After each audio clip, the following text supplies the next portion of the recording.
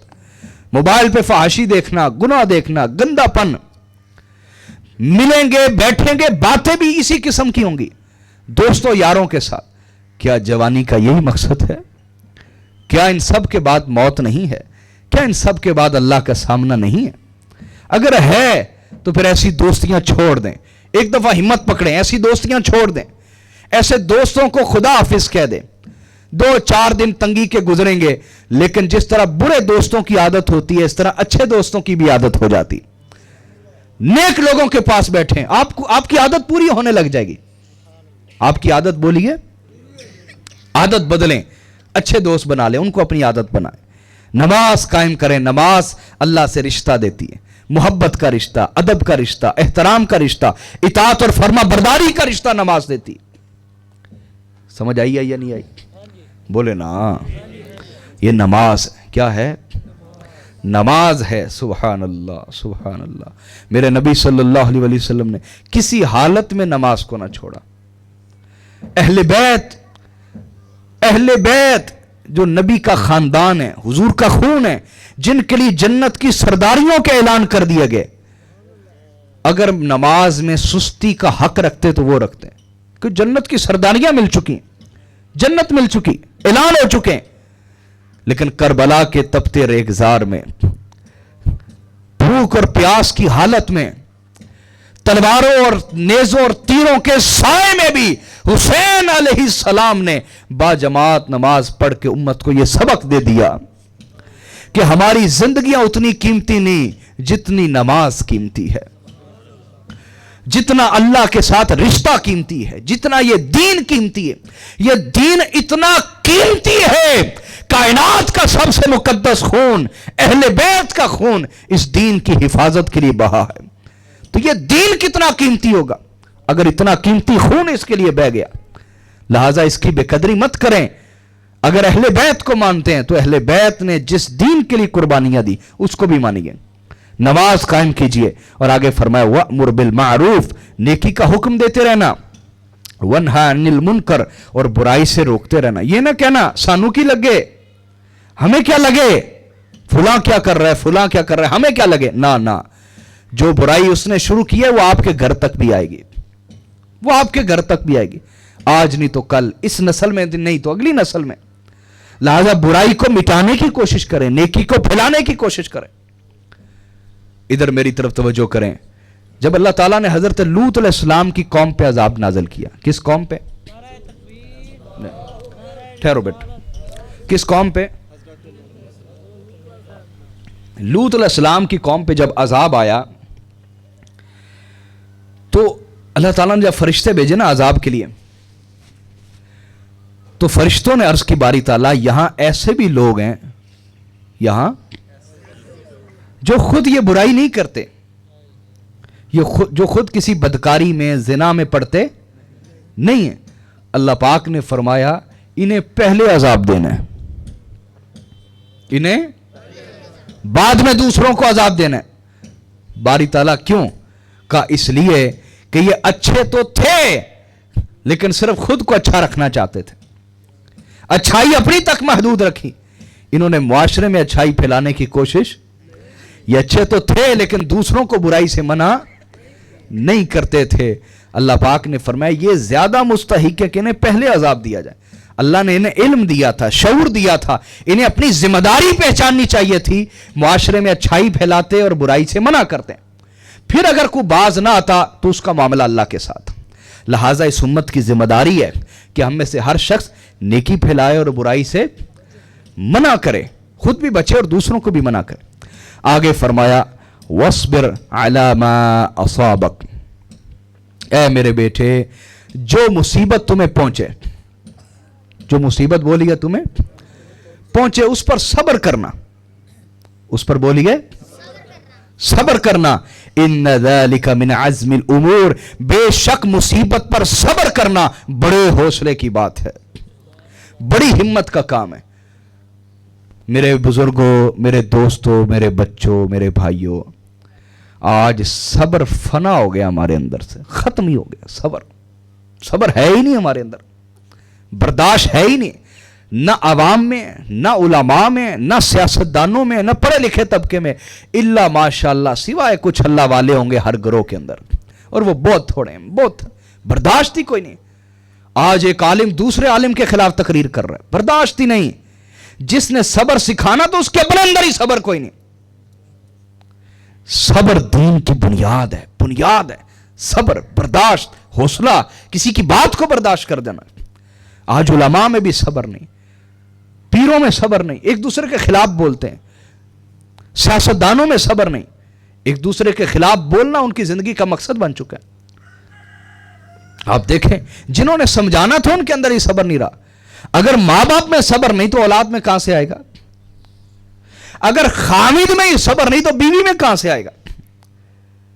خامد بیوی کے ساتھ لڑنے کے لیے تیار ہے اور بیوی خامد سے لڑنے کے لیے تیار ہے، وہ خود سچی بننے کے لیے تیار ہے، یہ خود سچا بننے کے لیے تیار۔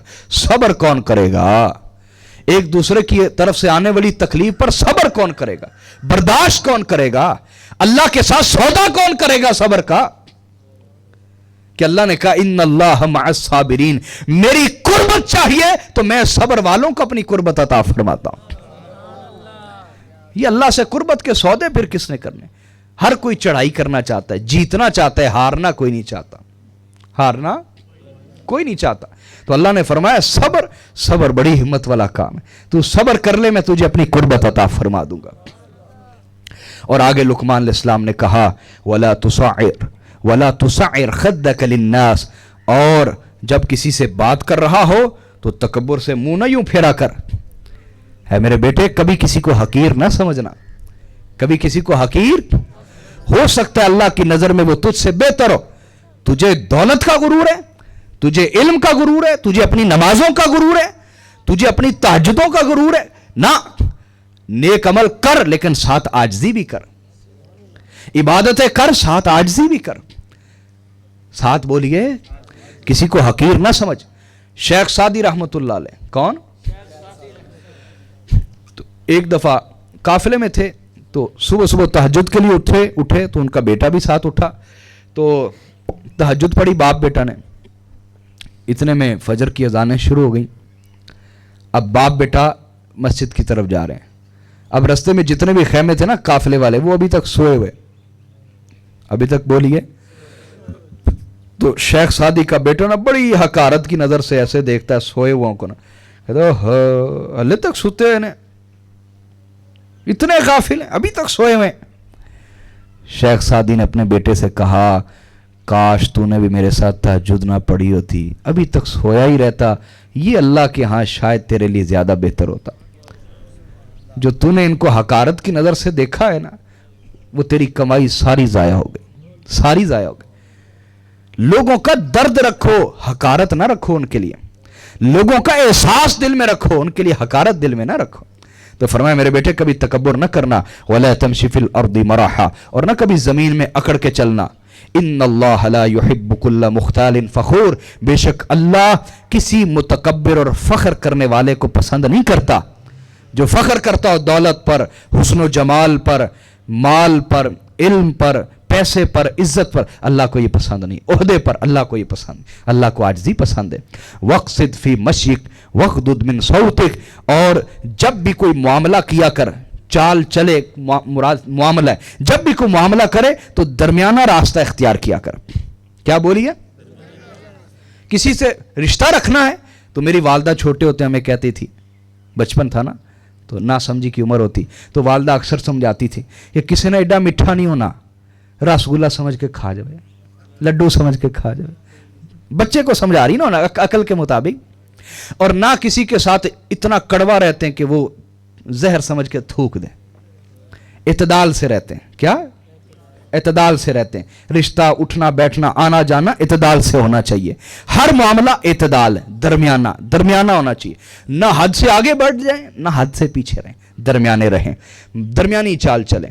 وقت اور فرمایا وَاغْضُضْ مِنْ صَوْتِكَ، اور جب کسی سے بات کرنی ہو تو اگر مجمع نہیں. جیسے کہ مجمع ہوتا ہے پھر وہاں اونچی آواز کرنا, یہ تو سنت ہے نا, تاکہ آواز ٹھیک طریقے سے جائے, اور تقریر کر رہا ہو تو اوپر نیچے آواز کرنا تاکہ لوگ توجہ کریں. عام روٹین میں جب بات کر رہے ہوں تو فرمایا آہستہ آواز میں بات کرو. لقمان علیہ السلام اپنے بیٹے کو کیا کہہ رہے ہیں؟ آہستہ آواز میں بات کرو. یہاں سے اشارہ ہے, یہاں بولیے اشارہ ہے کہ اگر تیرا کسی کے ساتھ کوئی ایسا معاملہ ہو جائے, کسی کے ساتھ بولیے, مثلا تو کسی سے بدگمان ہو جائے یا تیرے اندر کوئی ایسی چیز آ جائے تو وویلا نہ شروع کر دیا کر. اصل میں اشارہ یہ ہے, بدگمانی کی بنیاد پر الزام لگانا, شور شرابہ کرنا, جھگڑا کھڑا کر دینا, فساد شروع کر دینا, یہ تیرا مزاج نہیں ہونا چاہیے. یہ تیرا مزاج. وَغْضُضْ مِنْ صَوْتِكَ, آواز آہستہ رکھ, معاملے کو سلجھانے کی کوشش کر. لڑائی ہوگی صلح کرنے کی کوشش کر, معاملہ خراب ہو گیا ٹھیک کرنے کی کوشش کر, آواز آہستہ رکھ. آواز بولیے, بات کو پردے میں رہنے دے, شور مت کر, جھگڑا مت کھڑا کر, فساد مت کھڑا کر. اپنا مزاج ایسا بنا, معاملے کو سلجھانے والا بنا. معاملے کو بولیے. بھائی ادھر میری طرف دیکھیں, محلے میں لوگ ہوتے ہیں نا جن کا پتا ہو یار یہ بندہ آ جائے نا تو سلو ہو جاتی ہے, ایسے لوگ ہوتے ہیں نا.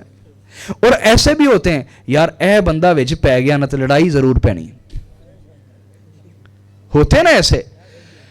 اللہ تعالیٰ ایسے لوگوں سے سخت نفرت فرماتا ہے جو لوگ جھگڑے کروا دیں. جو لوگ بولیے, یہ ہر جگہ ہوتے ہیں, معاشرے میں بھی, عام لوگوں میں بھی, ہر طبقے میں, مولویوں میں بھی ہوتے ہیں. ایسے مولوی ہوتے ہیں جو لڑائی کروا دیتے ہیں, اور ایسے مولوی ہوتے ہیں جو سلو کرا دیتے ہیں. یقین ہر گھروں میں ایسے لوگ ہیں. تو اللہ پاک نے فرمایا کیا کرنا ہے تم نے؟ آواز آہستہ, سلو کرانے کی کوشش کر, معاملہ سمجھانے سلجھانے کی کوشش کر, ایسا مزاج بنا. ان انکر الاصوات لصوت الحمیر, جو بغیر ضرورت اونچی اونچی بولنے لگ جائے وہ گدھا ہے. وہ کون ہے بولیے؟ اللہ نے فرمایا بے شک سب بری آوازوں میں سب سے بری آواز گدھے کی ہے. کہ گدھا یہ سمجھ رہا ہوتا ہے کہ میری تقریر سے سب کو فائدہ ہو رہا ہے, وہ اونچی اونچی بولنے لگ جاتا ہے. تو اللہ نے فرمایا گدھے نہ بنو. گدھے, معاملہ چھوٹا سا تھا, شور شروع کر دیا, بات کمرے کی تھی, محلہ اکٹھا کر لیا, بات دو بندوں کے درمیان تھی, سپیکر کھول لیا مولوی نے. یہ اچھے اخلاق نہیں. یہ اچھے اخلاق یہ کہ معاملہ بڑا بھی ہو تو چھوٹا کر دینا, بگڑا بھی ہو تو سلجھا دینا, لڑائی ہوئی ہو سلو کرا دینا. اللہ نے فرمایا اگر یہ مزاج ہے تو یہ اخلاق ہے, اور اگر یہ مزاج نہیں پھر تم گدھے ہو. پھر تم کیا ہو؟ گدھے ہو. تو اخلاق اچھے کرنا. کیا بولیے؟ یہ لقمان علیہ السلام نے اپنے بیٹے کو نصیحت کی. حاضرین, ان نصیحتوں سے بہت کچھ میں نے تو سیکھا ہے, یقیناً آپ نے بھی سیکھا ہوگا. اس درس کو یاد رکھیں, ریکارڈنگ اپنے گھر میں سنائیں. اپنے گھروں میں یہ اخلاق ہمیں پیدا کرنے کی ضرورت ہے. اور سب سے بڑی چیز اللہ کی عبادت اور صبر اپنے اندر پیدا کرنے کی ضرورت ہے. صبر آ گیا سب کچھ آ گیا, اللہ کی عبادت آ گئی سب کچھ آ گئی. اللہ پاک ہمارے اخلاق کی اصلاح فرمائے اور آخرت کی تیاری کی توفیق عطا فرمائے. میرے نبی سے پوچھا گیا یا رسول اللہ قیامت والے دن سب سے وزنی عمل کیا ہے؟ آخرت کی تیاری میں سب سے وزنی چیز کیا ہے؟ حضور نے فرمایا اچھے اخلاق. کیا بولیے؟ اللہ ہمارے اخلاق اچھے فرمائے, ہدایت عطا فرمائے. والسلام علیکم ورحمۃ اللہ.